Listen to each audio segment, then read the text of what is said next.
Welcome to public code news. రైతులకు మేలు చేసే విధంగా రేవంత్ రెడ్డి సర్కారు మరిన్ని నిర్ణయాలు తీసుకోబోతుందా? రుణమాఫీని పట్టాలెక్కిస్తున్న ప్రభుత్వం ఇప్పుడు సాగునీటి ప్రాజెక్టులపై దృష్టి సారించిందా అంటే అవుననే సమాధానమే వినిపిస్తోంది.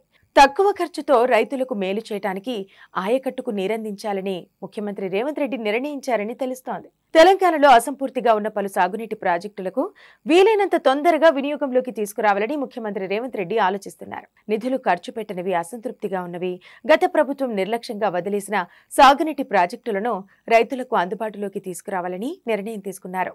వీటిలో తక్కువ ఖర్చుతో ఎక్కువ ఆయకట్టుకు సాగునీటిని అందించే ప్రాజెక్టులపై ముఖ్యమంత్రి రేవంత్ రెడ్డి దృష్టి పెట్టారు.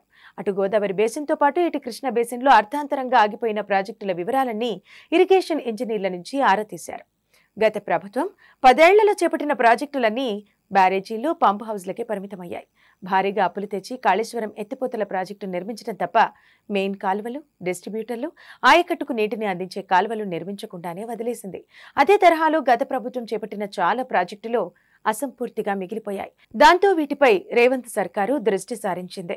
ఇటీవల పలు దఫాలుగా ఈ ప్రాజెక్టులపై చర్చించిన ముఖ్యమంత్రి తక్కువ ఖర్చుతో పూర్తయ్యే ప్రాజెక్టులు వీలైనంత తొందరగా సాగునీటిని అందించేందుకు వీలున్న ప్రాజెక్టులను చేపడితే రైతులకు మేలు జరుగుతుందని, అందుకు అవసరమైన అంచనాలు సిద్ధం చేయాలని అధికారులకు సూచించారు. ఇందులో భాగంగా గోదావరి బేసిన్లో ఉన్న నీలం వాగు, పింప్రి ప్రాజెక్టు, పాలెం వాగు, మత్తడి వాగు, ఎస్ఆర్ఎస్పీ స్టేజ్ 2, సదర్మట్ ప్రాజెక్టులను వేగంగా పూర్తి చేయాలని నిర్ణయించారు. వచ్చే ఏడాది 2025 మార్చి నాటికి 100కు 100% పనులు పూర్తి చేయాలని నిర్ణయం తీసుకున్నారు. అందుకు వీలుగా నిర్ణీత గడువు నిర్దేశించుకోవాలని ఆదేశాలు జారీ చేశారు.